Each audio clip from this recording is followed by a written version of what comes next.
What's going on, Guardians? My name is the Black Link, and today is Tuesday, September 27th, 2022. You know what that means. It's time for another weekly reset here in the world of Destiny 2.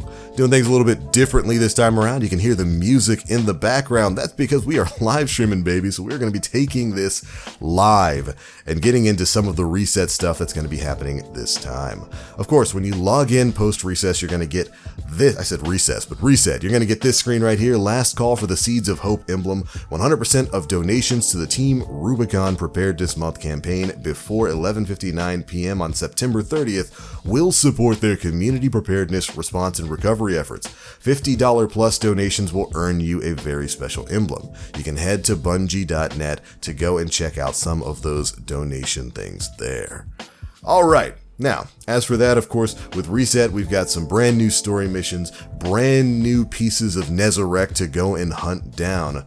But when it comes to some of the Reset content, let's dive into the playlist things. First up, our Nightfall this week is the Devil's Lair, baby. Super psyched about that. One of my favorite strikes in the game. You get to go and take on the one, the only Sepix Prime. If you're going to be running this at higher difficulties, especially the Master version, you're going to have a litany of crazy modifiers to deal with. You'll be fighting Barrier and Overload champions. You've got Famine, so all ammunition drops are going to be significantly reduced. Going to have to be very smart with your weapon usage. Match game is on as usual. You'll be dealing with basically the trifecta of shields, Arc, Solar, and Void. You got Lightning Crystals, where Arc and Stasis abilities recharge faster, but you receive more damage from both of those elements, and that stacks on top of the Acute Arc Burn, where you get plus 25% Arc damage dealt and plus 50% Arc damage received. That's actually going to be a really interesting combination with the bonus arc damage and stasis damage that you're going to be dealing, plus the bonus arc damage you'll be dealing with the acute arc burn. With some of the builds we've got out there right now that allow you to spam a lot of arc melees and arc grenades, could be the play for this particular Nightfall to rely on your abilities rather than your weapons. Alright, moving on over to the Vanguard Ops playlist, we've got Solar Singe, Grenadier, and Grounded for our daily modifiers. You can run this stuff for your pinnacle rewards. I don't think Grandmasters have gone live yet. Yeah, Grandmasters will be opening up next week on October 4th, so get yourself ready for that as well. Nothing's really changed over here in Gambit. We've got our 3 matches for our 3 bits of pinnacle gear. Make sure you go ahead and pick it up. Over here in Crucible, this week we've got Control, Mayhem returns once again, Survival, Rumble, and Elimination. Get in there, get your pinnacle drops. Alright, after that, let's go ahead and take a look at what we've got for some of the other legacy content. King's Fall, of course, had a reset. You can get your pinnacle drop from there. Let's see what's going on in the Dreaming City. Looks like you'll also be able to run Last Wish for another bit of pinnacle gear. Alright. For other pinnacle sources, of course, we've got Preservation. Remember to run that every week for an easy pinnacle, as well as the Vox Obscura mission where you got to take out some of those Cabal champions. Over here in the Wellspring, it is Defend today. The reward you can pick up from it is the Tar Nation, if you're down with all of that. For the weekly mission, it is the Ghost. Run that if you're low on Ascendant Alloys, which I definitely am. Woo!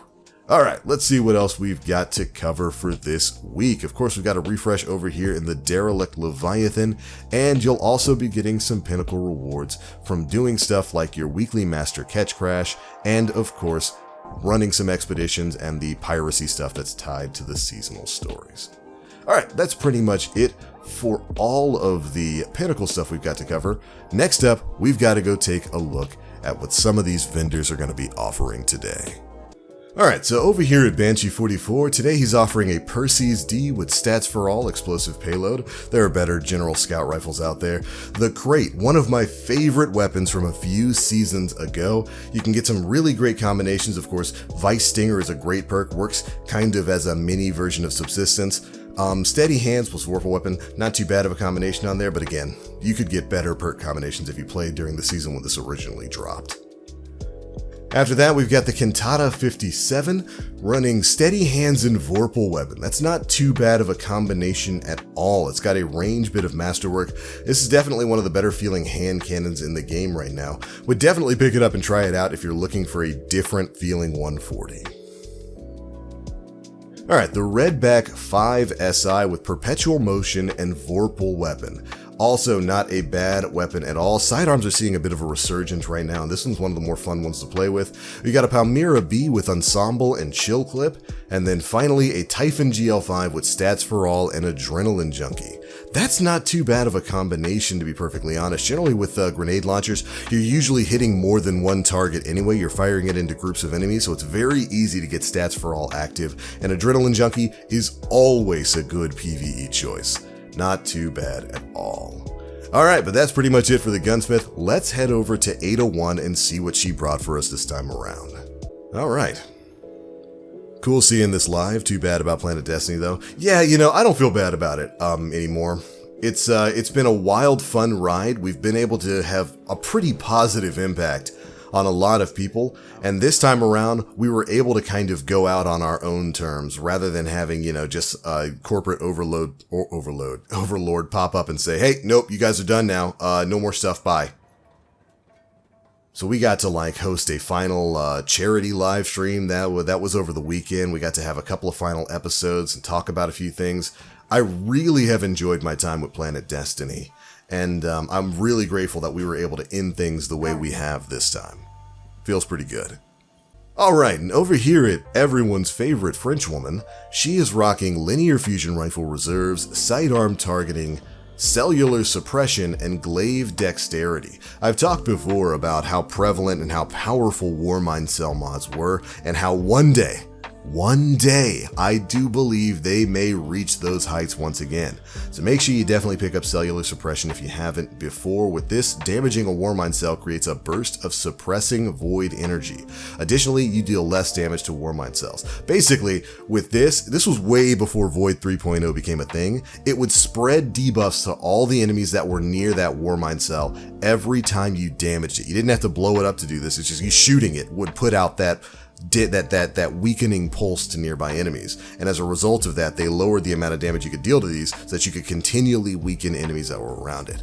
When I tell you Warmind cells used to be the absolute pinnacle of PvE, I really do mean it, and I really do want to see them get some kind of buff sometime in the future. Maybe not to the point where they were a a little bit oppressive in terms of the PvE environment, but I think in the world we have right now of Charged with Light mods and Elemental Well mods and Void, Arc, and Solar 3.0 and the crazy builds we can get to, I think Warmind cells definitely deserve a bit more of a buff.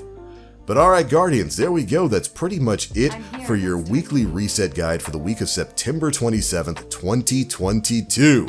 That's the stuff going on this week. Of course, we've got new story bits and content going on as well. Make sure you go and check it out. As usual, I'll end this video by doing a bit of a preview of some of the stuff going on in the Eververse store, some of the stuff that's going to be up for sale for Bright Dust, and of course for Silver. So make sure you go and check that out. You Guardians have yourself a wonderful, wonderful week. Know that I love you all, and as always, I'm the Black Link. You Guardians, stay frosty.